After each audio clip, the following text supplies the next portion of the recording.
we are exploring through a series the idea of getting to know the GC or the General Conference. I have with me today Mark Finley. Pastor Finley, how are you going today? I'm doing well. I'm thanking the Lord that it's another good day. Great. So we have a few questions for you. They're just, I guess, we know you as somebody who's an author, a pastor, an evangelist. We also just want to get to know you a little bit and your journey. So I'm going to ask the first question to get us started. And it's actually, I find it's a possibly a very long question to answer. But the question is, tell us about your early life and if you've always been an Adventist. Sure, Ruth. I was brought up in a lovely Roman Catholic home. My mother was a Catholic. My father was a Protestant, actually. But my father made an agreement with my mother that when the children were young, he would allow them to go to the Catholic Church and we'd be brought up Catholic. So we were. When I was 17 years old, Dad began to share Jesus with me, and in a new way, a fresh way. I felt a new peace and a joy in my life that I hadn't felt before. And God moved in some special ways. And so at 17, I became a Seventh-day Adventist. I want to hasten to add, though, that my father had been a Protestant when he married my mother and later became a Seventh-day Adventist. But I never saw my father and mother argue once over religion. My mother didn't drive. My father did.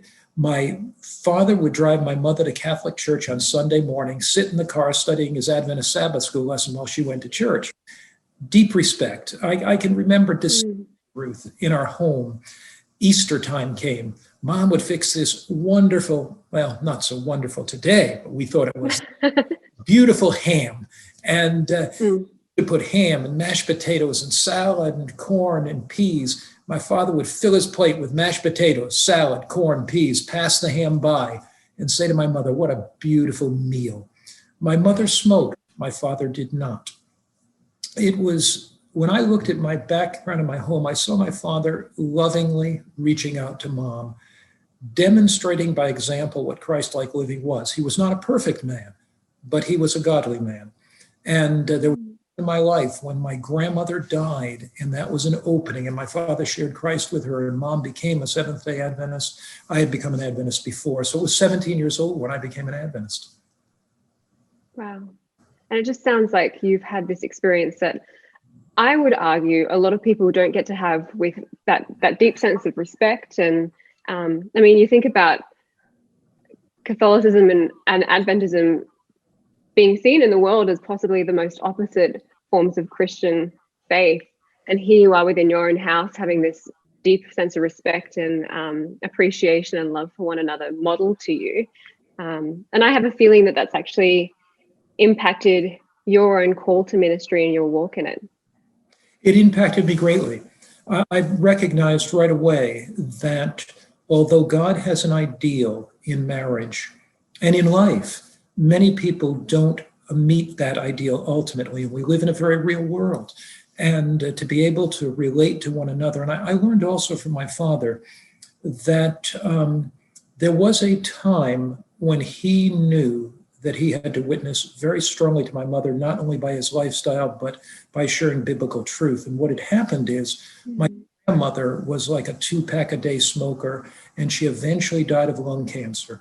And I remember when my mother came home, I was at home, and she came home that day just crying and said, "She's gone." My father came home from work, and I didn't know what happened until years later, but he went into the room with my mother, put his arms around her, and she cried and said, "You know, Mother suffered so much with cancer, but now she's suffering in purgatory." And my father said to her, "Gloria, I said very little to you because I didn't want to offend you, but let me share with you the truth about death." And he shared about the beautiful peace and the sleep of death, and that my grandmother wasn't in purgatory, burning between heaven and hell, suffering. My mother was greatly comforted with that. That was like on a Tuesday or a Wednesday, Ruth. And then on Sabbath, my mother got up, took a shower, put her best dress on, fixed her hair. And my father said, "Well, where are you going today?" And she said, "I'm going to church with you." And he was the local church. Walked in with my mother on her arm that day. And, you know, people were weeping because it was such a moving experience. And she didn't miss Sabbath after that. It was at that moment in her life when she was open. And, you know, John Wesley calls that prevenient grace. He says that in everybody's life, It's going to be a time of openness and receptivity. So when I'm counseling with people like who have teenagers who maybe are on rebelling or they're not interested in church, I say to them, look, demonstrate Christ in your lifestyle.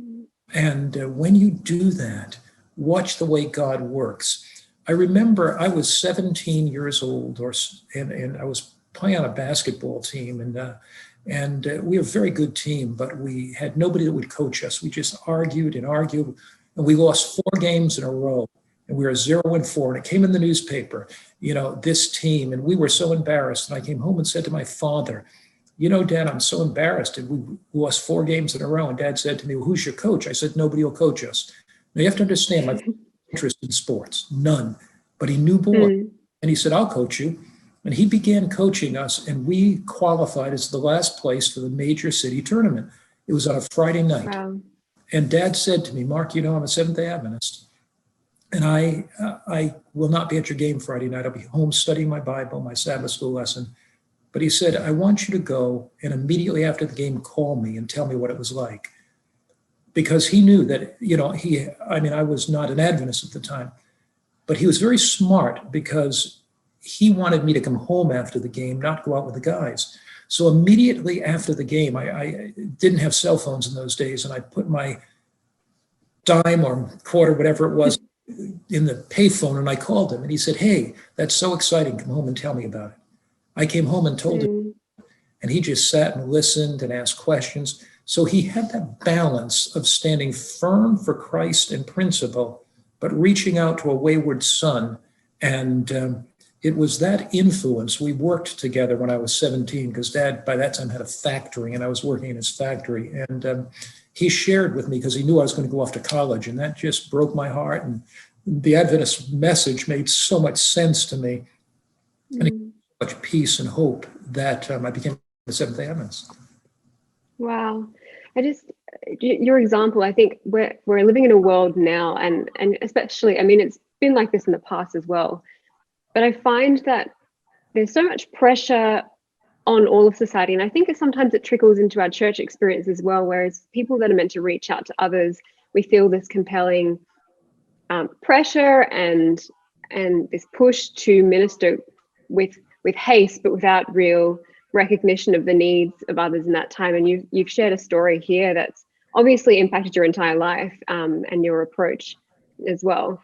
And when you were sharing about your grandmother and your mum's experience, in my own loss, I lost my mother a couple of years ago, and just knowing that piece about where she was and what was going on for her, which turns out to be nothing because she's resting, was such a beautiful, you've referred to this peace and this hope and this assurance.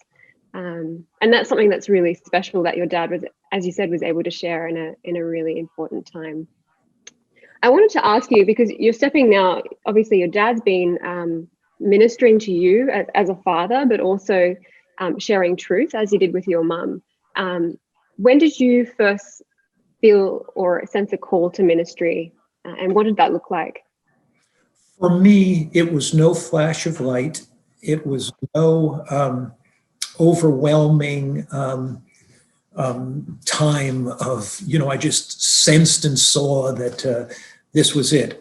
I think the difference between an impulse and impression is this. An impulse is something that's flighty.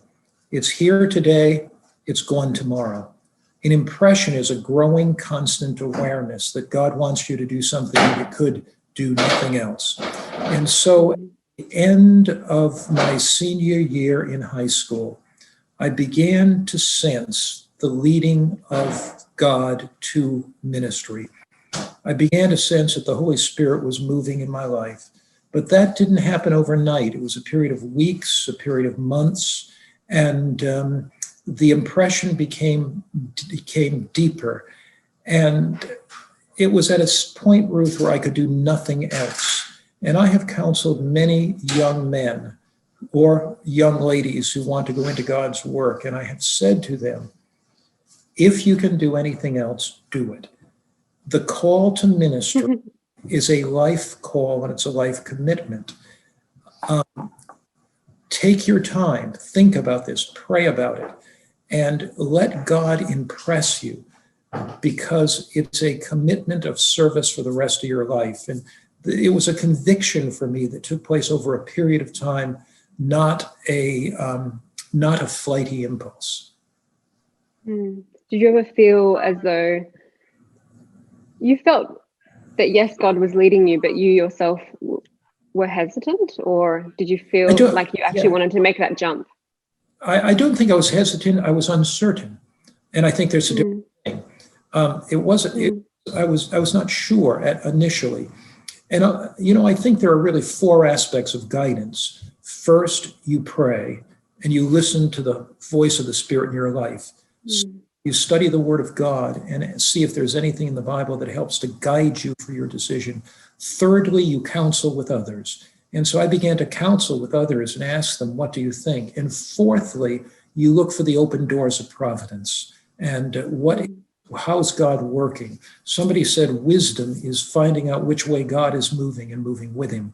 And so for me, the most convincing things in this particular decision to go into ministry were, one, the deep conviction God was giving me, and two, people that I trusted, that I counseled with, said that they really encouraged me in that area.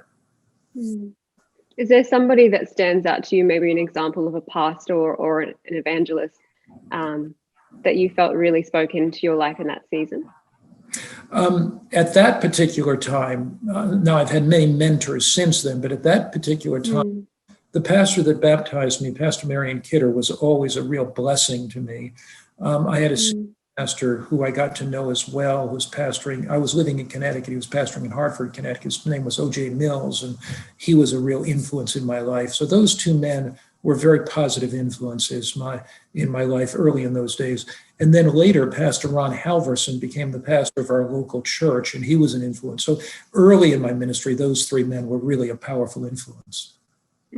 That's beautiful. So when people talk about ministry, I know we have Avondale College here in Australia, and as an undergraduate degree, young men and women can go in, or men and women of any age can go in and study theology and ministry and chaplaincy. But what I notice about you is that you've stepped quite heavily into evangelism, or I guess quite a public figure in a sense for our church. How did that come about? Was there a transition time? How did that occur? Ruth, I was pastoring for a number of years, smaller churches, and then some that were a little bigger, and working at a very small supporting ministry school through the conference in the South, a school called Wildwood. I was employee of the conference, and I was there at the school teaching some in evangelism. And I had held a couple of evangelistic meetings in that area, and sensed that God was leading me into full-time evangelism. And my wife and I, and again, I don't want to suggest that God always works this way, but he did with us. I came home one night and talked to my wife, Teeny, about it. And I said, I think God is leading us to evangelism. I was holding meetings in a tent and then holding meetings in a small auditorium. I was young. And as I talked to Teeny about it, we prayed, and we just earnestly prayed that night.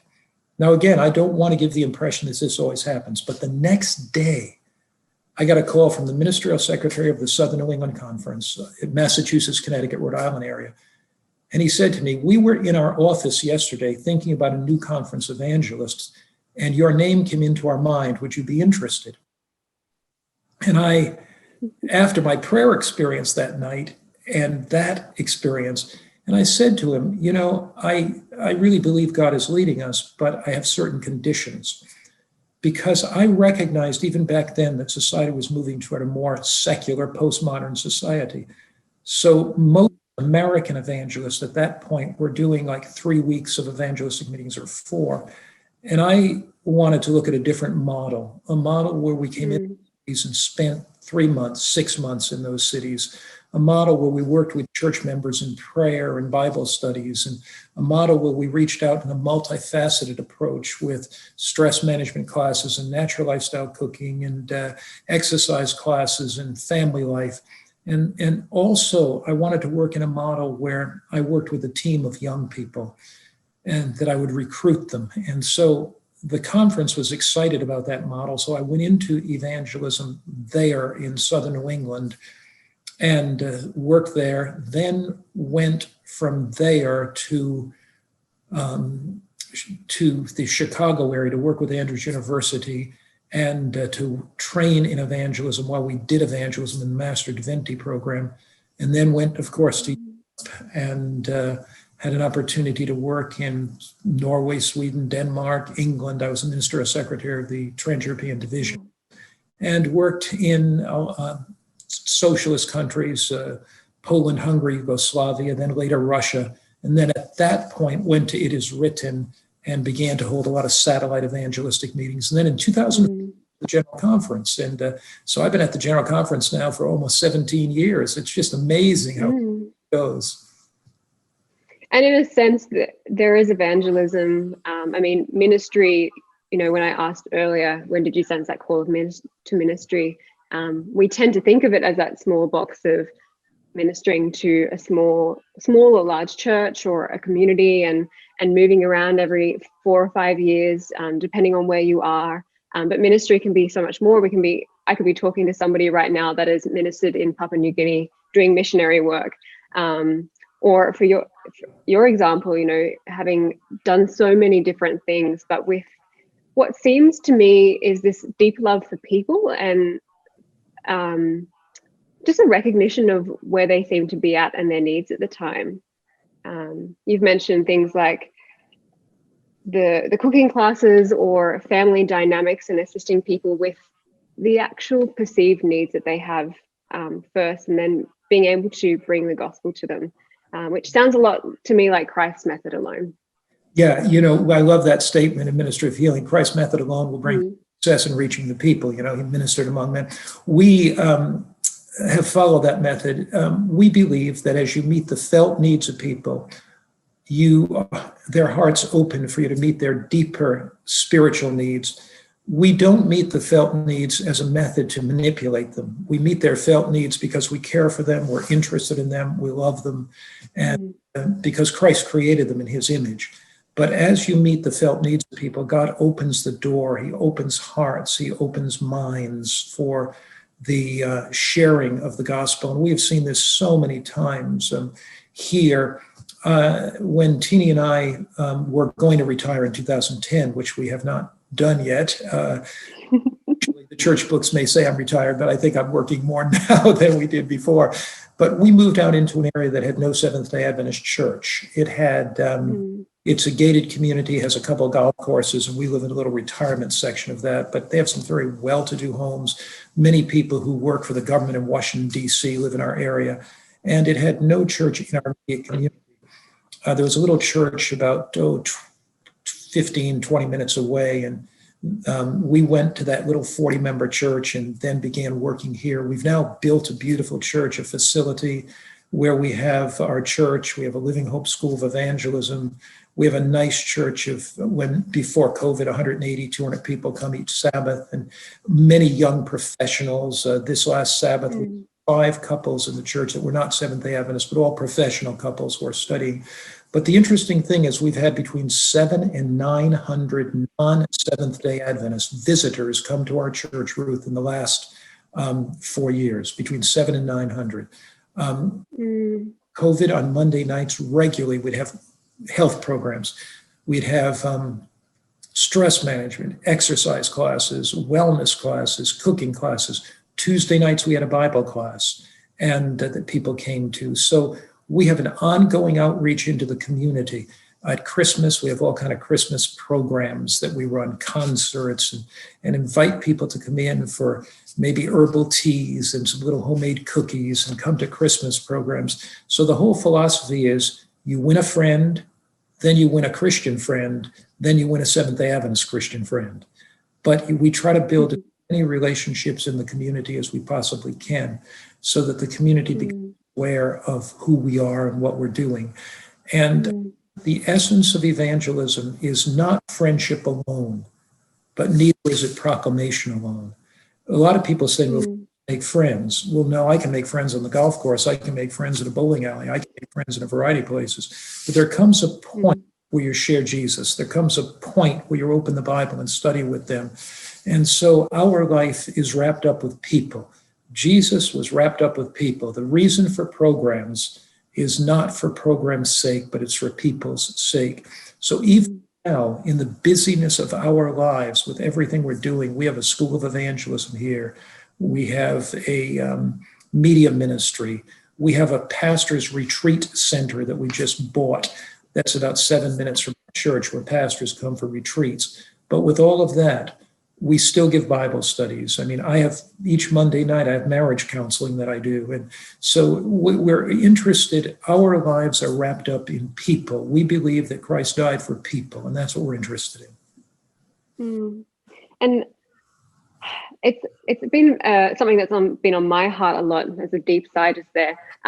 Just about the fact that a lot of us talk about ministering to the needs of secular people, but we have sometimes quite a narrow perception of what that means. And you've shared that there's a community that you dwell in and that you spend time with that on the outside of things seems to not really need help in life, so to speak, but you've been able to step in and say, well, there's things like loneliness, or there's things like past hurts, or there's things like marriage struggles that you can deeply minister to. And it sounds like it's not only been a blessing for your community, but also for you. I mean, you've stepped into that since retiring, which is, an incredible statement of, I guess, your faithfulness, but also the passion that Jesus has in your life and how that's reflected for you.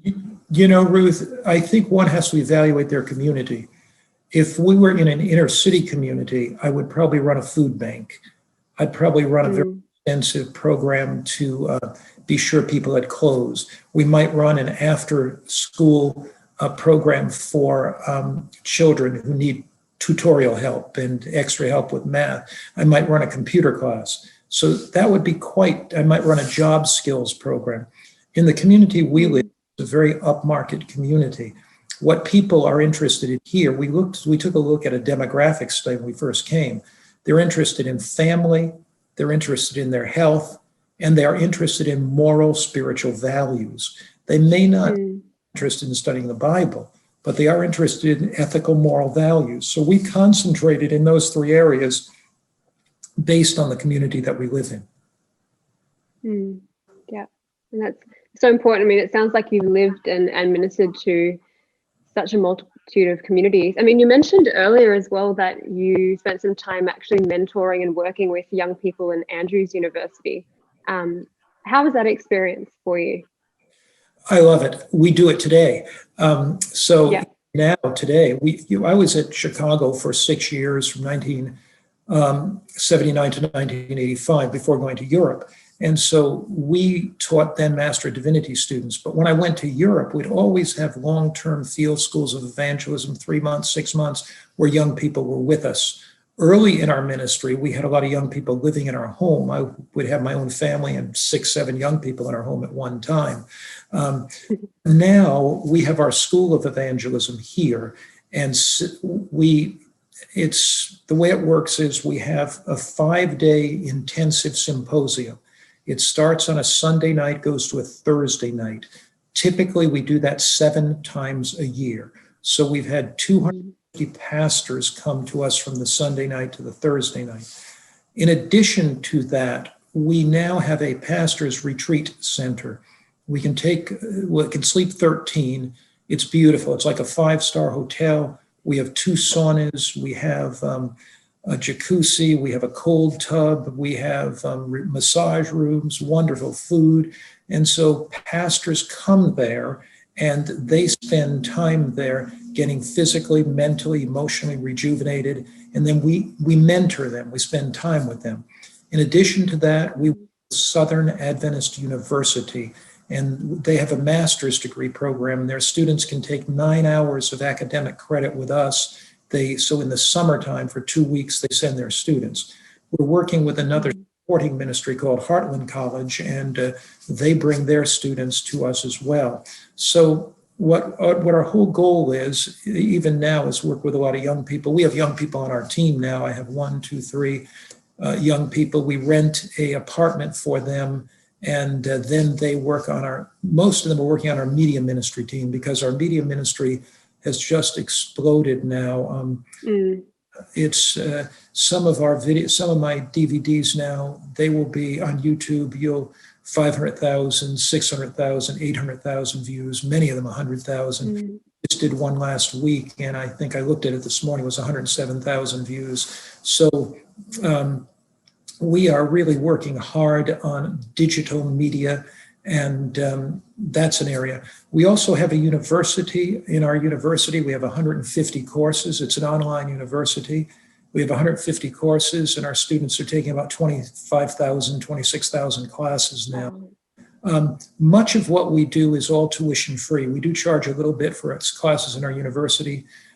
Many of them are free, but some are charged a little bit. But when pastors come to us, like from Sunday to Thursday, we don't charge anything. We just say, you come. If they want to eat, they pay a little bit for the meals, but that's it. At our retreat center, we don't charge anything. We provide everything for them. And we just tell them, if you want to make a donation, you can do that. And we do better that way. Have people coming, and then they just get so excited about the ministry that they say, look, what can we do for you? So when Jesus said it's more blessed to give than it is to receive. So when we give, people say, how do you run this operation? It's a huge operation. How do you do this with no subsidy from the church? We don't get one penny from the church's subsidy. How do you do this? And I tell them, when you give, it's a residual effect. It says, shall be given to you, pressed down and run over, So we believe that God is in it and he's able to take care of it. And I think as well, how it says in the story of Abraham, he was blessed to be a blessing, and we experience both God's blessing to us so that we can bless others, but also the blessing of actually being a blessing to others. And when people are so thankful to us for what we do, I always step back and say, no, thank you. Which seems to be the case for you. You seem to have such a, we're talking about calm and peace and hope, and you seem, the Australian word, I don't know if it's really stated much in America or around the world, but we say that we just seem stoked, or I guess excited or delighted. I'll look that one up in Webster's dictionary. Yeah, I don't know how it's going to go. But yeah, we definitely use that statement. I wanted to shift just a little bit, because we've been talking about ministering to, I guess, a community that you're dwelling in, and you've also mentioned that you worked in, socialist countries and things like that. Now, when I first became a Christian again as an adult, it was about 5 years ago, and we were doing this mock trial in a church in England, pretending that we were on trial for being Adventists. And they were testing, I guess, it was fun, testing our knowledge in scripture and understanding. And some of the students at the back were whipping out this little red book called Studying Together. Right. And I wanted to ask you a little bit about that. You've published this guide on connecting with people from other faiths and perspectives, and it's widely used in the church. There was at one point, I think, an app. What do you find the most challenging when it comes to reaching people from other religions, or just other perspectives? Let's suppose you were a Muslim or a Hindu, and I approached you and I said, Ruth, let me tell you about Christianity. You may put up your hands, but once you learn I am a Seventh-day Adventist, if you are a Muslim, and I say to you, Ruth, let me share some wonderful things that we have in common. Tell me the things that are important to you. And you say to me, well, one thing that is important is praying 5 times a day. And I say to you, prayer is very important to me as well. Say to me, it's very important to keep my body. I don't use alcohol. I don't eat pork. I say, that's a wonderful thing. Neither do we. One of the things I think that many people make a mistake in is they start with they don't have in common with others, rather than starting with things that they do have in common. Our little book, Studying Together, I start each chapter on varying religions by these are the things we have in common. These are the differences, and these are approaches. So I think you start always where you can agree, not where you disagree. If somebody says to me, if I'm dealing with, for example, a Baptist, and they say, my grandmother just died, and I'm so thankful she's in heaven looking down at me. What is my comment to them? My comment is, let me straighten you out about where your grandmother is. I can say to them is, what a hope we have in Jesus. What a hope we have in Jesus. You don't always have to correct people. So I find that when we're dealing with people of other religions, I want to get to know them as individuals. I want to understand what they believe so I can have a strategy kindly to share Christ with them. And I think, there's a lot of people that sincerely would take a different approach to what you've shared. You made the example, and I giggled there for a moment. It was probably more than a giggle, because I've seen it so commonly happen when somebody does pass away. I've got a friend who's has family, and their grandmother has just passed away, and a similar thing came up, the exact same conversation over dinner, and I just sat there nodding without saying anything, because the person that is sitting across from you, and Mark, you've kind of shared this, we share what's in common. And what's in common, for instance, in that example, is that we have a hope that we get to see our loved ones again. Exactly. And when, that book itself has been very helpful for me, because I came and I had an experience when I first came back to the church, where I was around a culture of legalism that I think it comes from fear. There's this fear of this pressure to quickly, convert, and this fear of, losing people that are important to God. And it's not necessarily out of aggression or frustration, but yeah, we do sometimes step ahead. And so this approach that you're talking of sharing what's in common seems to be, it calms both the person that we're ministering with, but also our own hearts, and allows us to experience that patience that stems from God. I call it earning the right to be heard, developing so if I'm meeting with a Hindu or Muslim, or a person who is a Christian but not Adventist persuasion, if we can focus on what is common, if I can build a bond of trust, I earn the right to be heard. Then comes a point in the conversation, not in that immediate conversation, but in the friendship over a period of weeks, months, could be longer, where I might say to them, may I share with you another perspective on that? I love the may I principle because you respect the person's freedom of choice. May I share with you what the Bible says about that topic, what the ancient scriptures say? It may be helpful. And so I try to bring people to a point where they are open and receptive to hear biblical passages of truth without offending them. Now, some people you're going to offend. There's no way not. Jesus offended some people. They don't like it.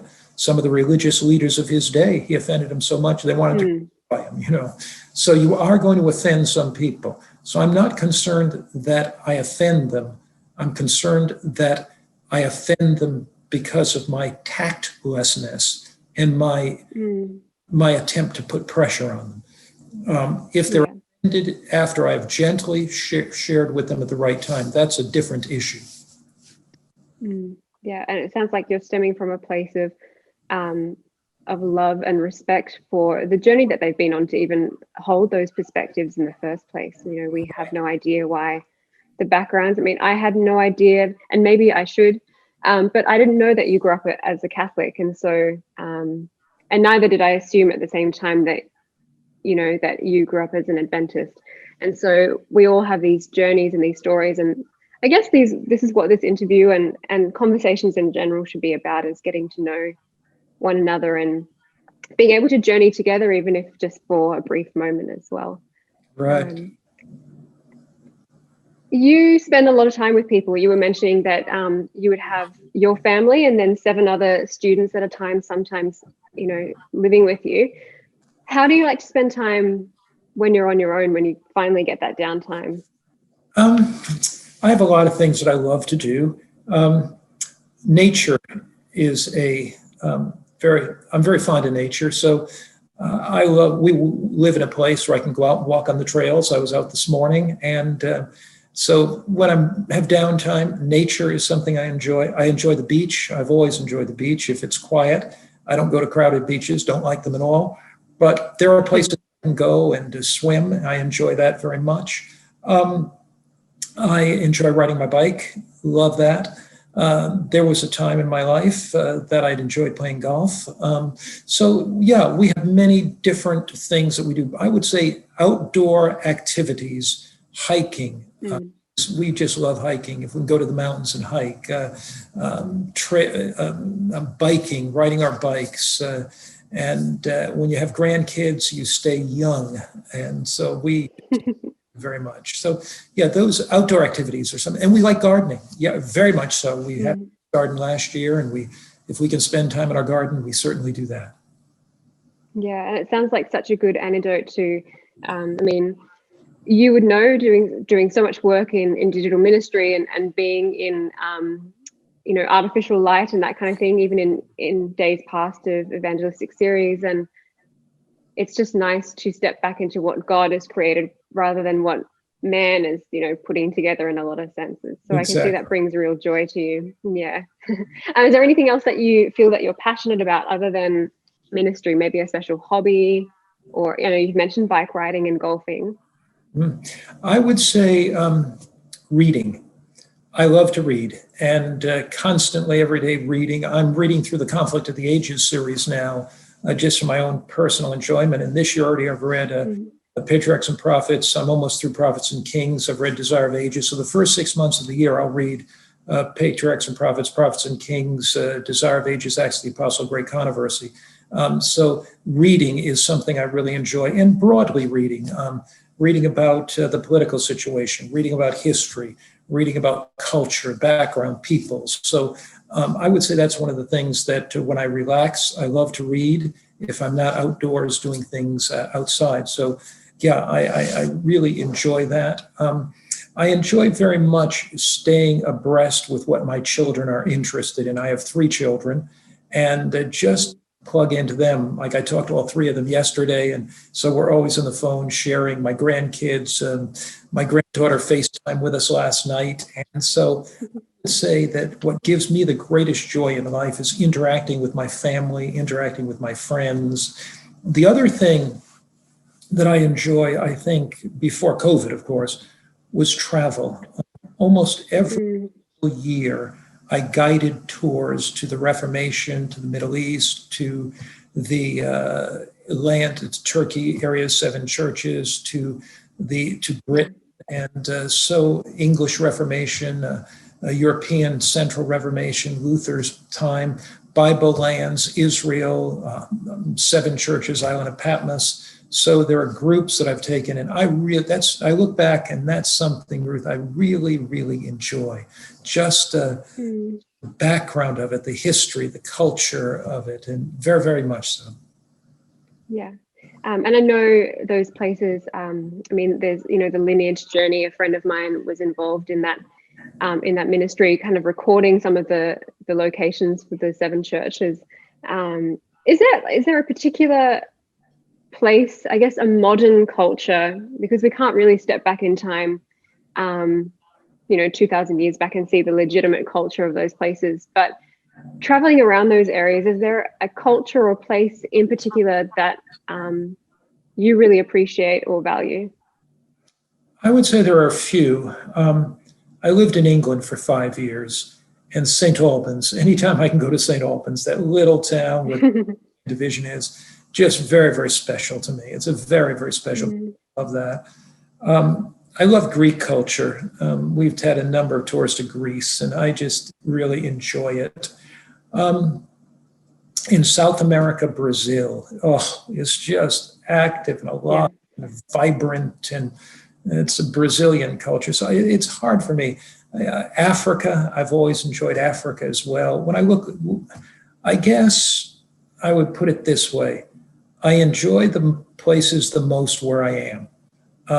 If I'm in the Philippines, I love it. Indonesia, China, I just look back over it. But I would say of all those places, probably St. Albans, England it's just a special place to me. Yeah, England was actually the place that I came back to the faith, and there's something very, you're talking about small towns and small villages and the winding roads and the clear seasons, I guess. For me as an Australian, very clear seasons was really special. But yeah, even just, I find, you're mentioning going to the Philippines, even the simple act for me of going to a shop and seeing how they set out their aisles and, the labeling and packaging on their grocery items speaks so much of a culture in a lot of ways. So I've got a question here, and these questions are, you and I are having this conversation, but it also comes from, different community members as well. And one of them is that, and you were mentioning books as well. You have, according to Wikipedia, you've published over 74 books. Now, do you ever check a Wikipedia page that, some people Google themselves, Mark? Are you a vain person? Have you? I don't Google myself very much. Is 74 books, in the ballpark of how much you've written? It is. It could be more now. That could be. But, and I'll tell you how that happens. A lot of the questions, people say, how in the world do you ever write 74 books? Well, yes. This is the way it happens. First, I'm old enough, I'm 50, I've been in ministry 53 years. So when you're in 53 years, you better have something background. So if I live to 100, I will have even more. But seriously, the way I do it is this. I just wrote a book, Hope for Troubled Times. It's on the pandemic. So, for example, here are some of the chapters. The Ultimate Vaccine is one chapter, and I talk about vaccines. Then I talk about Christ is the ultimate vaccine for sin. PPE, personal protective equipment, and the best for the Christian is prayer, Bible study, etc. Then another chapter is how to deal with worry, fear, and anxiety. Another one is on pandemics, pestilences, and prophecy. So I'll tell you the story on that. The General Conference called me March, I think it was last year. They said, Mark, we need a new book, Hope for Troubled Time. We need a book on the pandemic, the COVID-19. But we need this in about 6 weeks because of the translations around the world. Can you write a book in 6 weeks? Well, here's the point. It was easy for me. And the reason it was easy for me is I was preaching those sermons. And I preach manuscript sermons. So every one of my sermons is about 3,500 words to 3,800 words. So, and I don't preach out of an outline. I write everything out of manuscript, and it takes me about 15 hours to prepare a sermon. So I already had of the, say, whatever, I forget the number of chapters, but say there's 13 chapters in the book. I already had like 9 or 10 of them written because they were my manuscript I've been preaching. So somebody calls me and says, Mark, we need a new book on the second coming of Christ. I look back over 100 sermons and pull 8 sermons that are already manuscript on the second coming of Christ, refine them. We need something on grace. I look back. So every week that I preach, I am writing a new chapter of a book. So that's how I'm able to do it, because I take advantage of the time that I'm using to prepare a sermon to make that a chapter of a book. Then you can shorten it, you can lengthen it, etc. So that's the secret of that. No, it's actually so smart. I remember last year during COVID, in fact, I was asked to preach for my church plant, and we had to do it via Zoom as well. And I remember writing this out, and because I was staring straight at the screen, I had the manuscript, as you said, just there. But I reflected and realized that it's good content for an article or like a devotional thought or something. So, you've made it so much easier for me now. I'm looking at writing my first book. So great. Yeah, great. maybe 74 books later. Yeah, I don't know if I'll get time with the way that the world's going, but you've mentioned the Hope for Troubled Time, and I know that there's also videos available for that on the Seventh-day Adventist Church YouTube channel, which is awesome. And it seems like, you mentioned that you were meant to retire in 2010, but, you and Teeny just keep going. Why aren't you kicking back and just stepping into Adventism's whatever the retirement version is of Adventism? I think there's a couple reasons. We do take time. We do, when you get older, you don't have the energy you had when you're younger, and I noticed that. But we continue to minister, and we minister. I think our ministry right now is as broad as it ever has been, because we can use digital ministry, we can use a variety of other things as well. So, but there's something within us, there's a passion within us. I feel that if I were doing nothing for Christ and simply tried to retire and put my feet in the ocean water and sat there week after week. Now, occasionally it's not too bad, to tell you the truth. But, yeah, sounds really nice. but if I didn't do anything, I think that would be my death knell. For me, activity is really important. But again, we do have to cut back. We can't. You don't have the energy at 75, 76 that you do when you're 40. So we try to live a more balanced life, spend time certainly with our children and grandchildren, but we try to maximize our time. So for example, let's suppose I'm preaching on Sabbath. 1, I've written a manuscript, so it's going to be a chapter in a book. 2, I preach to my local congregation. 3, we put that live that particular day that I'm preaching. So last Sabbath, I preached a sermon on the resurrection because it was Easter. 10,000 people watched it immediately. So then take that.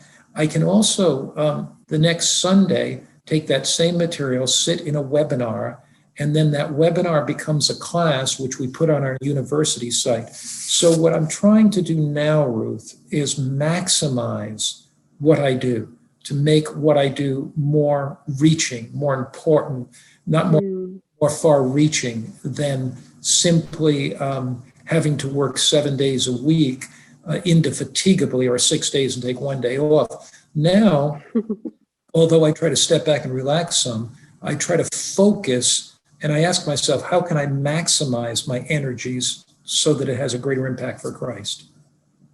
Yeah, it sounds like you're working smarter rather than harder, which is a lesson that all of us need to learn, because obviously Jesus took time off, and he had a limited amount of time in ministry, but even now is still ministering, just in a different way to how he was when he was spending those 3.5 years deep in the trenches, in a sense. So you've got the book, the series which just went live. You're preaching every weekend or so, or ministering through this school. Is there anything else that you haven't mentioned to us yet that you're working on, or like maybe considering that you'll venture into in the future? Right. I want to clarify, I don't pastor our church, so I don't preach every week. Right. Yeah. We do have a pastor who works there. A couple of things I'm really excited about. I'm working on a project called The Three Cosmic Messages, which is just wrote a book on the three angels' messages, and I just wrote 13 sermons. I think, and pastors are using those now. People can go on a site called threecosmicmessages.com. They can download the sermons, download the graphics. We think that they're some of the latest graphics. Then also, my sister is an educator. She did a doctorate at Boston University. She has taught for many years. She's been principal of Adventist schools. She joined us, a small team I'm working with, about 1.5 years, 2 years ago. She had been the principal of a particular school. And she's taught both in secular universities and Adventist, and her specialty is curriculum development. She has developed a curriculum from the kindergarten children to the high school children are the Three Angels Messages. It's a 2-week curriculum. It has teacher's guides. It has books appropriate for each age. There's multiple books in the series. There's videos. There's interactivity. And so we're really excited about that project. We really believe that the essence of Adventism has to do with Revelation 14, rightly understood. And many people think it's mystic symbols and cryptic images and beasts, but they don't see Jesus in it. And so we really, with a whole team of us, worked on that. And we're really excited about that project. That's one thing we're excited about. We're excited about expanding our internet presence and our YouTube presence. We think that that has real potential. And although I don't preach every week, I do try to do a new YouTube program every week. And so we're really encouraged about that.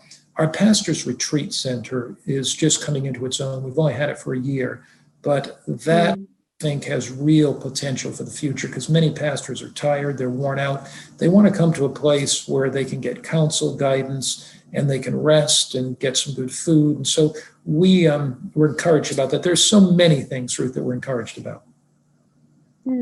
Here's a question that's kind of related to that, and it's kind of just popped into my mind. I have like so my background is that I do counseling. And so observing as I do get to travel, I guess within Australia and visit different churches as well, I see a lot of pastors that are working really hard and contributing in a lot of ways to their local church and to ministry as well. What is your suggestion for pastors or ministers or evangelists to avoid burning out or experiencing spiritual fatigue? I think there are a few things that immediately come to my mind.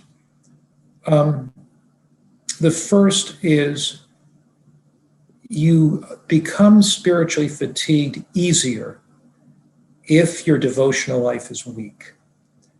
The stronger your devotional life, your Bible study and prayer life, the more you will be fueled by Christ to give. So what I would say to young pastors particularly is put emphasis on your personal spiritual devotional life. That's number one. Number two, you become more burned out when you are physically and emotionally fatigued. Put emphasis on exercise and a good diet, adequate sleep. So spiritual and physical health contribute to a lack of burnout. High stress jobs where you get up in the morning and you start running, and I don't mean jogging, I mean running from one place to the other, will tend to burn you out more quickly. So prayer, Bible study, meditation. Secondly, is the physical aspects of your life, getting adequate water, getting adequate rest, get good diet. But there is a number of other elements. A third element is this. Many pastors see a dichotomy between ministry and family. So there is this dichotomy where they are in ministry, but yet their family, they say, I feel so guilty because I'm spending this time in ministry, I'm not spending time with my family. If that is your view, you're always going to be conflicted. So, but if you have a different view, and that is that ministry is a team ministry. So even if a wife works outside of ministry, she's not employed by the church, which is most of the cases today. In the industrialized, developed world, most pastors' wives will have some job. What I counsel pastors to do is this: sit down with your wife, find the area of her gifts and skills. If it's in cooking, let her be involved in encourage her to be involved in the church in using nutrition classes. If it's with children's ministry, encourage her to be involved in children's ministry. If it's hospitality, encourage her to be involved in greeting. In other words, husbands and wives discuss together each of their roles in the local congregation, and they navigate that. The same with children. We have young people, 13 years old, 14 years old, that we've taught to run camera. They have to be responsible, but some of them are great at doing it. They really take it responsibly. We have other young people that participate in a praise team and lead out in worship with us. So the whole concept is, particularly for pastors, that you look like what our pastor's son, for example, is going to turn 13. Now, he is 13 now, and he's running camera. And he just comes to church every Sabbath. He just loves it, the technology. So the idea is find a collaborative team ministry within your family. The aspect is you tend to burn out more if ministry becomes problem-centered rather than mission-oriented. And that's, I think, a key point. If your ministry is problem-centered, if you're looking at all the problems at the church, you're going to burn out much easier. But if mission is the top of your church board item, if outreach and what fuels you is seeing people come to Christ and seeing them, seeing what God is doing and hearts converted. So here are four things. One, deep spirituality will keep you from burning out. Two is adequate physical exercise and a good diet and rest. Three, sharing with your family your own heart desire in ministry and finding roles for each family member. And four, being central on mission. I think those things can be helpful to pastors. Yeah, and it sounds like those things that you and Tia have had and probably journeyed in and maybe at some moments possibly even struggled with. Sure. The nature of two humans coming together. Right. But it's such good guidance for young people that are at university and obviously meeting people of the opposite sex and exploring the idea of finding a life partner. And I think it's such a good question to ask, like, how are we going to approach these four areas? How are we going to work as a team, as one flesh on this? Right. Look, this conversation has been such a blessing for me, and I hope for you to be able to share just some of your, I guess, your areas of understanding, and to share wisdom. I hope that's been a blessing for you, Mark, as well. Yes, it's been enjoyable. Just a very relaxing conversation. I really appreciate it, Ruth. Thank you so much. Yeah, thank you so much for sharing. And I just have a quick question as well.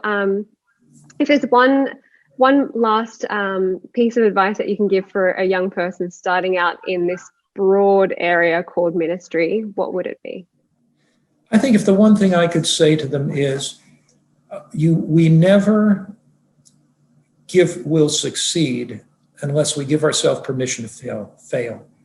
Don't be too hard on yourself early. Early in ministry, there's something I call skill building. My first sermons were quite weak, but I was building a skill. I kept writing them.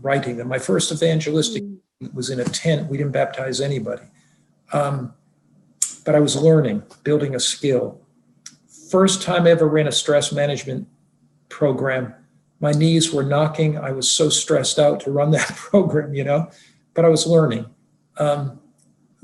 First programs I ever did with It Is Written Television, Pastor George Vandeman, couldn't use them. We had spent thousands of dollars on them. My programs were so poor we couldn't use them. We had to throw them away. But he got me a mentor in Hollywood who taught me how to do television. So as I look back over my ministry, when I'm talking to young people, don't be afraid to do something because you think you're going to fail. The worst failure is you didn't do it. Always push yourself beyond. If you feel content in what you're able to do and capable of what you're able to do, you're not doing enough. Always take another step. I knew nothing about TV. Took that step, do nothing about satellite ministry, took that step, knew very little about YouTube ministry. So I think what I say to young pastors is, don't be hard on yourself. The worst failure is the failure not to do. And you do it and you go do it again and again and again. And you let the Holy Spirit lead you and guide you and strengthen you. And you build this skill, then you build another skill and you build another skill. And pretty soon, the things that were hard for you become easier for you. And pretty soon you're able to have a broad-based ministry that touches thousands of lives for the kingdom. Yeah, that statement, don't be afraid to fail. I think that just sums up everything so perfectly. No matter like what type of ministry, whether you are if you're working in medical ministry or you're a teacher or you're even just working in, a 9-to-5 job like an accountant or anything, I think that it's such a beautiful example of good advice, that we can take as we work not for men, but for God himself. Amen. Awesome. Thank you so much for your time. And I hope that you enjoy the rest of your day. Thank you so much, Ruth.